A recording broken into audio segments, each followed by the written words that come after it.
saurare Awwal Ahmad Janyau ke fatan kun waye gari lafiya daga sashen Hausa na BBC.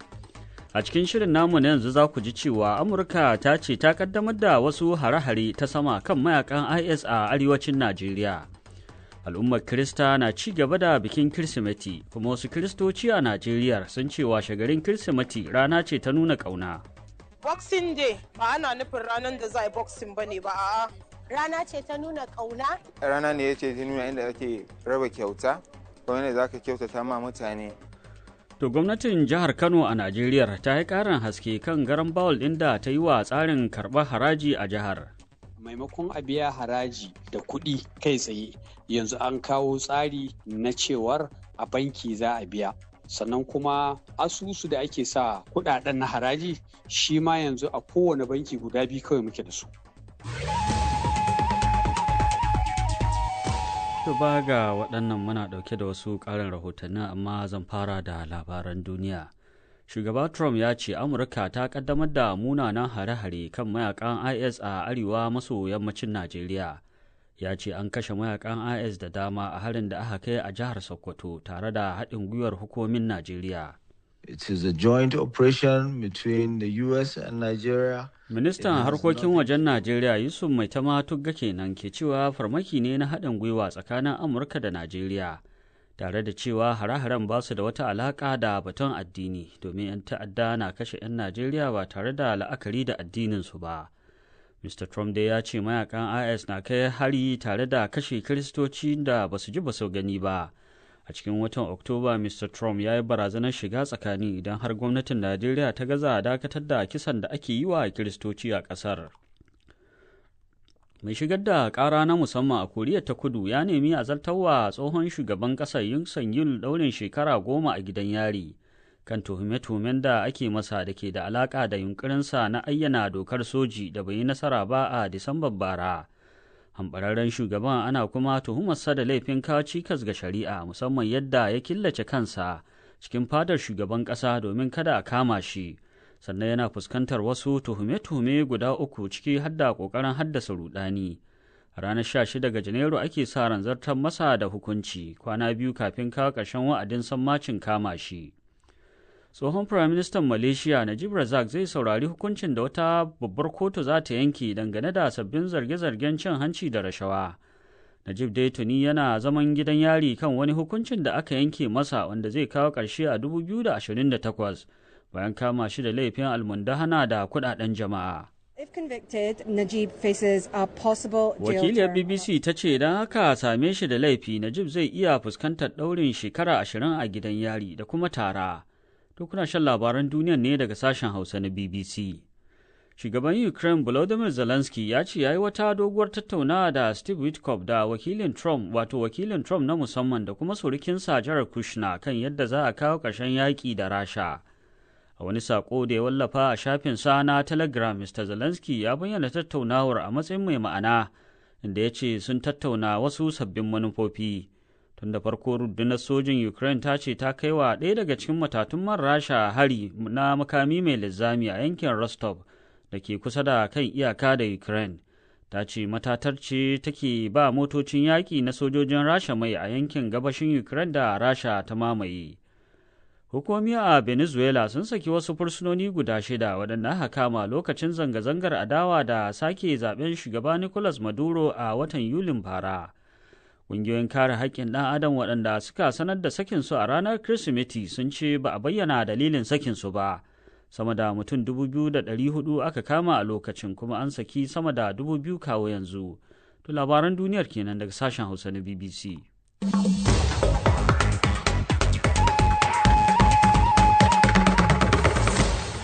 To madalla sai kuma rahotanni, kuma kamar yadda kuka ji tun a labaran duniya, shugaba Donald Trump ya ce Amurka ta kaddamar da wani mummunan hari kan mayakan kungiyar IS a arewa maso yammacin Najeriya a jiya Alhamis. Shugaban ya zargi kungiyar da kaiwa tare da kashe Kiristocin da basu ji basu gani ba hari a kasar. Ga Aisha Sharif Babba da ƙarin bayani. Sakataren harkokin tsaron Amurka Pete Hegseth ya ce ya gamsu da haɗin kai da kuma goyon bayan da gwamnatin Najeriya ta basu. Ma'aikatar harkokin wajen Najeriya ta ce harin wani bangare ne daga cikin haɗin gwiwar tabbatar da tsaro da aka kulla da Amurka A watan Nuwamba da ya gabata ne shugaba Trump ya bayar da umarni ga rundunar sojin ƙasarsa akan ta shirya ɗaukar mataki akan Najeriya domin magance mayakan ƙungiyar na IS. Ya dai ce ana yi wa Kiristoci kisan ƙare dangi, abinda gwamnatin Najeriya ta musanta tare da watsi da ikirarin nasa, inda gwamnatin ta ce ƙungiyoyin masu ɗauke da makamai a ƙasar waɗanda ke kai hare-hare ba sa bambance Kirista ko Musulmi wajen kai harin su. Najeriya da yi ta shafe fiye da shekara 10 tana yaƙi da ƙungiyoyin masu ikirarin jihadi. A gaida Aisha Sharif Baffa. To a Najeriya masu bukata ta musamman sun koka kan yadda suka ce matsalar tsaron da ke addabar arewacin ƙasar su ta fi shafa. Sun bayyana yadda suke ganin wasu gwamnatoci na yin biris da halin da suke ciki wajen mayar da hankali akan lamuran da suka shafi siyasa. Maimakon magance matsalolin ta hanyoyin shirya tarukan addu'a da kuma tallafa masu domin kawo ƙarshen ɗabi'ar bara. Malam Sani Muhammad shine sarkin makafin sarkin musulmi na jihar Sokoto. Ya shaidawa Zubairu Ahmad irin yanayin da matsalar tsaro ta jefa masu bukata ta musamman a arewacin Najeriya.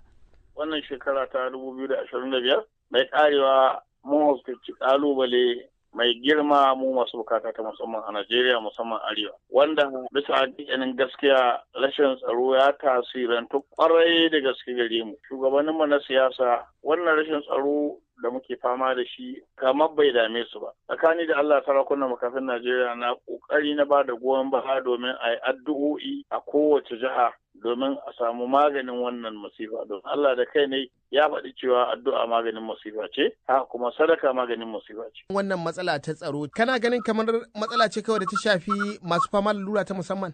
Ta fi shaban mu da kowa Alhaji Ahmad. In an ce har ga 'yan bindiga nan kai da baka gani ko baka da kafa, ka sai dai hawan jini ya kashe ka. Ina za ka je? Ba yadda za ka je.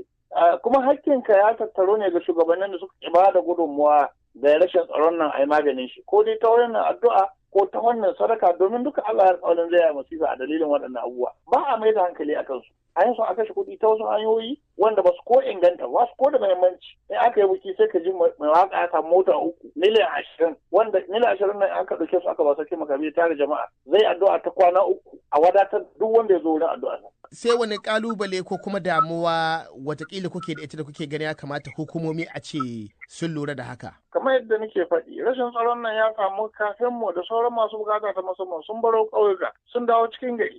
Da a talakayan ƙauye ma sai masu bukata ta musamman samu abin da suka ciyar da iyalansu ba sai sun kwararo cikin birane ba. Aka waye gari yanzu dole rashin tsaron ya tasirantu ga kowa sai dai da su da kowa su yi cikin gari manoma sun baro garuruwa kaga abincin da aka yi noma a taimakawa masu bukata ta musamman babu kuma an tattaru da yan gudun hijira da masu bukata ta musamman an dawo gari kaga magana kalubale ya ta'azzara kwarai ga mutanen mu 2026 fa ita ce shekarar siyasa ta fi kowace shekara kalubale idan an zo irin wannan lokaci ga sabon birni da isa da gwaranyo da raba akwai ma bara makahonmu da aka ɗauko aka kai shi daji ya fi wata 3 ana tsare da shi sai da aka belo shi wallahi kuma haka kawai wani informa ne ya ce ya dawo daga Ghana ya samu kuɗi ƙarshe sai da ƴan uwan shi suka yi ta barace a masallaci sannan aka belo shi to wannan rashin tsaro mu babu wanda ya shafa ma irin mu da iyalanmu da ƴan uwanmu da ɗayanmu idan aka zo lokacin siyasa dukkansu suna bada goyon baya 100% gare mu akan ina ne muka fuskanta. Mu kuma muka fuskanci shugabannin da suka nuna mana kishi da kuma tausayawa. Tsakanin da alamunan Sokoto gwamnatin muna iyakar kokarinta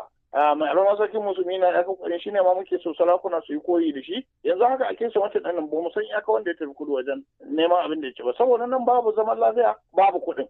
Wani abu da hukumomi ke cewa yana ci musu tuwa ƙwarya shine yawan mabarata da kuma galibin su ana ganin masu fama da lura ta musamman ne maimakon su samu sana'o'in dogaro da kai sai suke bugewa akan tituna da kuma gidaje suna barace-barace. Akwai wani kokari da kuke don magance haka? Su dogara da kansu ta yaya idan baka koya mutum sana'a ba baka ba shi jari shi sana'a ba akwai da zai dogara da kai ne babu to gwamnonin mu mafi akasari ba su mai da hankali wajen bada horaswa ga masu lalura domin su samu sana'a da sun ka dogara da kansu ba in ba na jihar Sokoto da ake bada tallafin nan na wata da kuma horaswa baka ba mutum abin da zai ci da iyalin shi ka ce daina bara kudin nan na security board a ɗaya su wani a ba sarakunan makafi a yi addu'o'i a jihohi domin a yi maganin wannan musifa da ke damu mu.